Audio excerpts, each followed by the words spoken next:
Welcome back to the Tracy Take. I'm Tyler here with my brother Ryan, and today we are doing the final mock draft for the Los Angeles Chargers here in the 2024 offseason. It's a full 7 round mock draft, all their selections we're going to be going over. But before we do that, we are trying to get to 3,000 subscribers by NFL Draft Night, which is just a week away.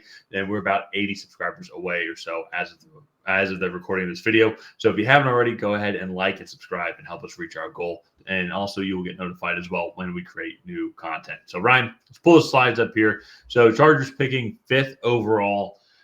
With the moves that they made so far this offseason with Keenan Allen moving on, Mike Williams, and you have Jim Harbaugh coming in as new head coach. And I know they drafted Quentin Johnson last year. So he's actually, I think you can make an argument, is the number 1 receiver on the team right now. Josh Palmer is also there. They drafted some other late round receivers. I still just think it's a potential trade back spot, obviously, and we're going to get to that here in a second. It's hard for me to see them pass up a talent like Malik Neighbors. The way the board fell, the first 3 quarterbacks were taken off the board. Then Marvin Harrison Jr., as you can see there. Now sitting here with Malik Neighbors available, I also think too as well, he's a good complement, I think, to Quentin Johnson, because Quentin Johnson is that bigger receiver as well. Yeah. Kind of almost maybe Brian Thomas Jr.-esque if you're just looking at like kind of what Malik Neighbors has kind of played with. But I think he's just a good overall compliment. Same Josh Palmer is also a little bit of a bigger receiver as well. That also being said, though, Malik Neighbors is just an amazing receiver and just amazing talent in general. So I know you like Malik Neighbors a lot. What do you think of this pick so far? I like this pick. We'll get, like you said, we'll get into the potential options here in a second. But speaking to Malik Neighbors, it's very rare that you see somebody at 6 foot, 200 pounds with his play speed.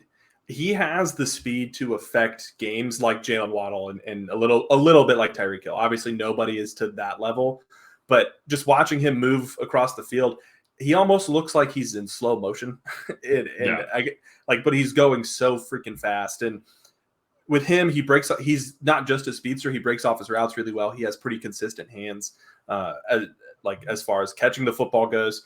He has a lot of positional versatility at 6 foot 200. Like, he could play at that true X. He's not going to get overpowered by some of the bigger corners, but he also has that speed and shiftiness to play in the slot or in that Z spot. So I really like what he brings to the table.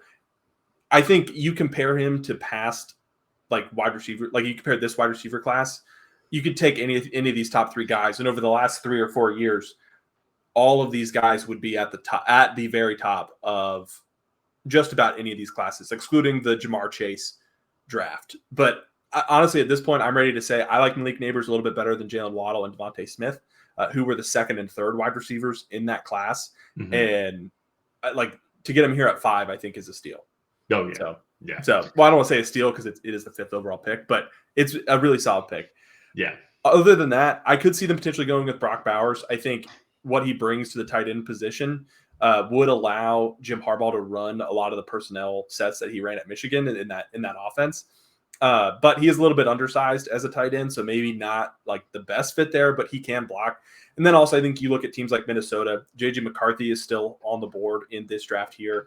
And if Minnesota wants to trade up, give up 11 and 23 and maybe like a future 3rd, I think here at 5, that would be hard to pass up for the Chargers in a deep wide receiver class.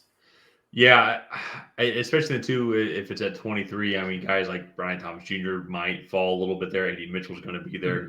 You can go and get a guy like Ladd McConkey, Xavier Worthy, Xavier Legette, Roman Wilson. I mean, all those guys, that might be a little high for some of those latter guys, but still, if that's a receiver that you really like and want to go and get, I could see that spot here. They could maybe even still take a receiver at 11, but if they get that 11th and 23rd pick, they might wait on the receiver and get a defensive guy, potentially like a corner. So that's where there's some of those options there as well.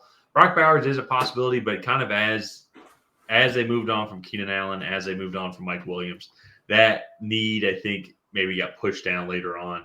Because I think that's actually a great segue into our next pick for them as well, because Ja'Tavion Sanders was available at 37. So now you get 2 pass catchers, but you get the receiver position, then also address that tight end position as well. Ja'Tavion Sanders' great career at Texas.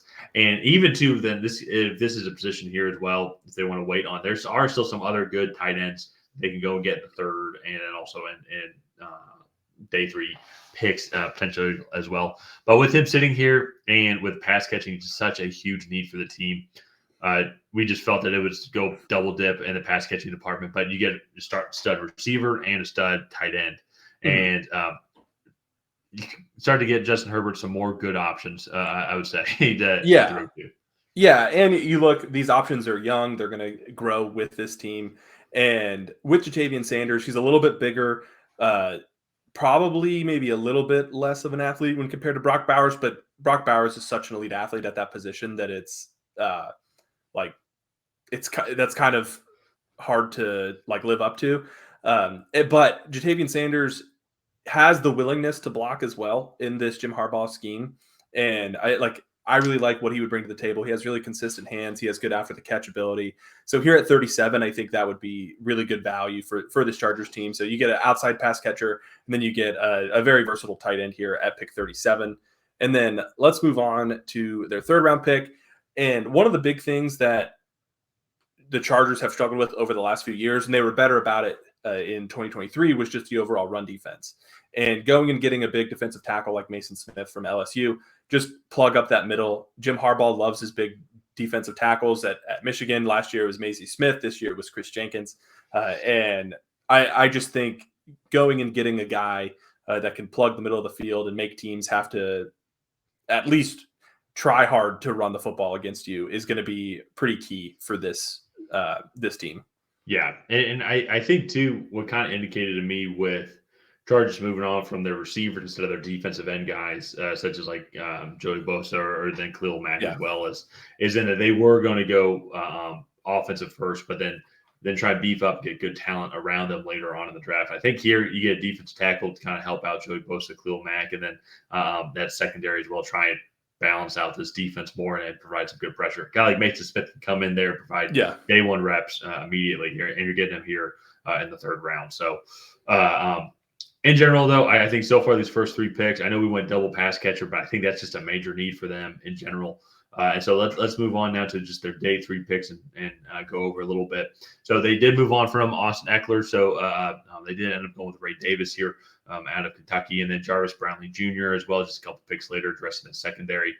And then in the 5th and 6th round, Isaiah Adams addressing the interior of the offensive lineman. You have Rashawn Slater, that's at the left tackle position, and then they have an overall good offensive line when healthy. But it's still, you're going to want to get just some good depth in general. And then Xavier Thomas as well, edge rusher. Yeah, I like Xavier Thomas from Clemson. He's got good length and good speed.